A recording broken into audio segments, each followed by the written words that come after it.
El presidente de Siria, Bashar al-Assad, denunció este lunes un intento de redibujar el mapa de Oriente Medio tras la ofensiva relámpago de grupos rebeldes que consiguieron arrebatar amplias zonas del norte del país a las fuerzas gubernamentales. Este fin de semana, esos grupos, liderados por islamistas, tomaron el control de la ciudad de Alepo, la segunda más grande de Siria. Y sobre esto vamos a estar conversando a continuación con nuestro invitado esta mañana. Es el politólogo y profesor, también investigador del Centro de Estudios del Golfo, Universidad de Qatar, Luciano Zácara, quien está conectado con nosotros a esta hora desde Doha, Qatar. Muy buenas tardes para usted, ¿cómo está? Buenas tardes, ¿qué tal? Muchísimas gracias por atendernos a esta hora. Quisiéramos saber qué significa esta ofensiva de los grupos rebeldes que participan activamente en la guerra en Siria desde hace 13 años y lo que representa además esta mayor escalada o avance por parte de esas facciones en los últimos 4 años. Bueno, esto sin duda está relacionado con el conflicto que se ha abierto el año pasado en Gaza y que se extendió hacia el Líbano. Creo que los grupos rebeldes, después de varios años, había un acuerdo de paz, una tregua que se había firmado en el 2020, en el que se mantenía un status quo con zonas del norte de Siria que estaban controladas por otros grupos de la oposición, distintos grupos, y que se rompe en este momento porque la oportunidad que creo que han visto las tropas rebeldes, teniendo en cuenta la fuerza de la oposición, teniendo en cuenta la debilidad que los aliados de Assad podían demostrar, teniendo en cuenta que Hezbollah estaba inmerso en una confrontación directa con Israel y que Irán, el principal apoyo de Siria, también tiene que lidiar con confrontaciones directas con Israel, o ha tenido que lidiar con confrontaciones directas con Israel y apoyar a Hezbollah, por otra parte, y que Rusia, que es el otro aliado que ha sustentado a Assad, está inmerso en su propia guerra, que ya lleva 3 años, se vio esto como la oportunidad de avanzar en objetivos que no habían podido conseguir tras muchos años y tras un acuerdo que finalmente dejó las fronteras entre estas dos zonas, la zona controlada por el gobierno y la zona controlada por oposición, más o menos estable en estos últimos 4 años. Sí, y en ese contexto me gustaría preguntarle qué tanto apoyo puede recibir el régimen de Assad en este contexto regional tan complicado, además los frentes abiertos que tienen tanto Rusia como Irán, que son sus principales apoyos. Bueno, por ahora lo que estamos viendo es que Rusia está usando su arsenal aéreo para apoyar a Assad. Ha habido ya una contraofensiva aérea. No hay información muy clara acerca de qué grupos de apoyo están llegando, pero se supone, o lo que hay circulando, es que las fuerzas de movilización iraquíes están mandando soldados, tropas que han participado antes en la lucha en contra de ISIS y apoyando al gobierno de Assad, tanto en Siria como en Irak, se habrían movilizado. Al parecer algunos contingentes de Hezbollah también podrían haber cruzado la frontera, pero todavía esto no está del todo confirmado, hay mucha confusión y muy poca información al respecto, pero se supone que ya ha habido tropas de apoyo que han llegado al gobierno de Assad y que al menos han podido frenar un poco la ofensiva y que no han ido más allá de Alepo, aunque lo cierto es que Alepo la han controlado en 2 días muy rápidamente, y esto fue bastante sorpresivo. ¿A qué cree que se debe eso? La sorpresa Sí. o el ataque.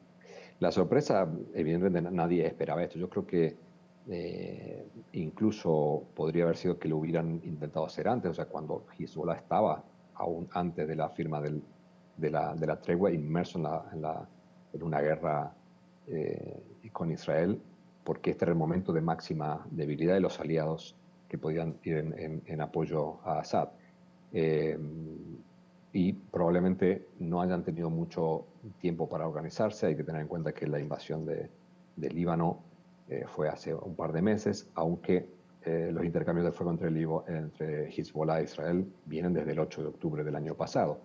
Pero no se esperaba que hubiera una invasión del Líbano Claro. por parte de Israel, o por lo menos no así tan rápidamente y tan violentamente, y que creo que a lo mejor se ha visto incluso la oportunidad en el muy corto plazo y no hubo prácticamente posibilidad de coordinar y de hacer mucho. Es muy difícil saber si otros aliados que han tenido los distintos grupos rebeldes, como Qatar, Arabia Saudí o Turquía, han tenido conocimiento o han participado de alguna manera en nada de lo que se hubiera organizado. Hay que tener en cuenta que en la guerra civil en Siria ha habido muchos actores externos involucrados apoyando a distintos grupos, Irán y los que he mencionado anteriormente, y que han apoyado a distintos grupos con distintos intereses, con distintas preocupaciones, los kurdos por un lado, y distintos grupos religiosos y islamistas, etcétera, etcétera, y que cada uno tiene un aliado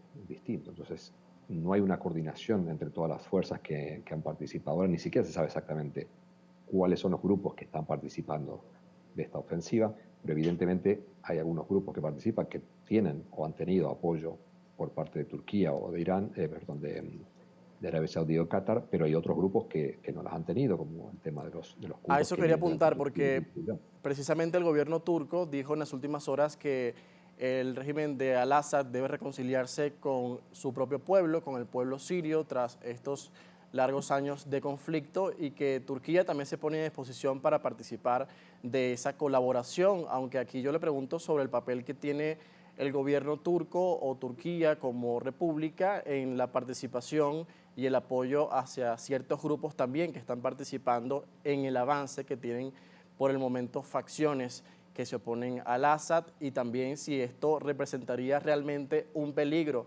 a la estabilidad de ese gobierno. No un peligro para la estabilidad de Erdogan, evidentemente. De Al-Assad. Creo que está de Al-Assad, bueno, sí, de Al-Assad sí, evidentemente la estabilidad desde el momento en que se ha reabierto la ofensiva, y que esto no creo que termine en 2 días, ni mucho menos, evidentemente la estabilidad vuelve a estar cuestionada. El tema es que Turquía ha sido muy cautelosa en su reacción, obviamente no le interesa ni a Claro. Turquía, ni Irán, ni ninguno de los actores regionales le interesa ahora. Porque de hecho recientemente se acercó el Perdón. presidente turco Erdogan con Al-Assad y se reunieron y de hecho plantearon la manera de retomar las relaciones que se suspendieron hace años.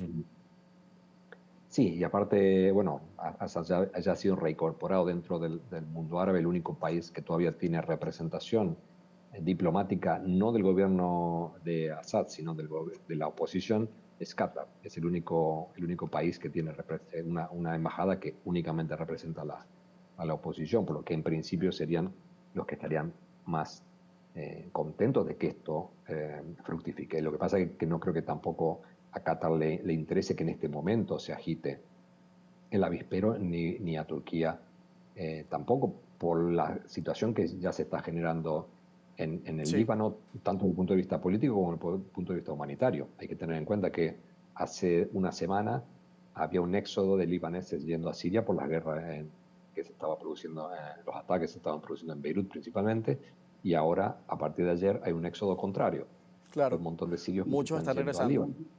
Ahora, Claro. ¿beneficia lo que está Sí, sucediendo si en los Siria dos, en este sí. momento al primer ministro israelí Benjamín Netanyahu, y en el caso de Ucrania beneficia a Zelensky por el hecho de que Rusia está ocupada en este momento en Europa del Este? ¿Cómo se ve también ese paralelismo y esa relación que tienen con esos conflictos? Sí, yo creo que a Netanyahu le beneficia mucho más que se distraiga la atención. A Rusia creo que no le implica tanto, porque bueno, ataques aéreos tampoco le requiere mucho esfuerzo, no requiere movilización de tropas, no se ha planteado que se vaya a movilizar tropas, de hecho en 2015 tampoco hubo. Principalmente lo que hizo Rusia es apoyo aéreo, ha tenido una base, pero tampoco ha sido muy importante en las operaciones terrestres. Pero evidentemente a Netanyahu sí le viene bien, porque sabe de la debilidad en la que está el eje de la resistencia, porque está confrontando a todos ellos al mismo tiempo. Y, y si bien es difícil pensar que Israel haya tenido una participación directa en esto, es claro que el timing elegido por estos grupos tiene que ver con lo que está pasando en el Líbano principalmente, y que a Israel le viene muy bien. Eso es sin duda. Muchísimas gracias por atendernos estos minutos para entender también lo que sucede en este contexto ahora que se reactiva aparentemente el conflicto en Siria que tiene más de 13 años. Gracias. Gracias a ustedes. Hasta pronto. Con nosotros Luciano Zácara, politólogo, profesor e investigador del Centro de Estudios del Golfo de la Universidad de Qatar, hasta ahora desde Doha.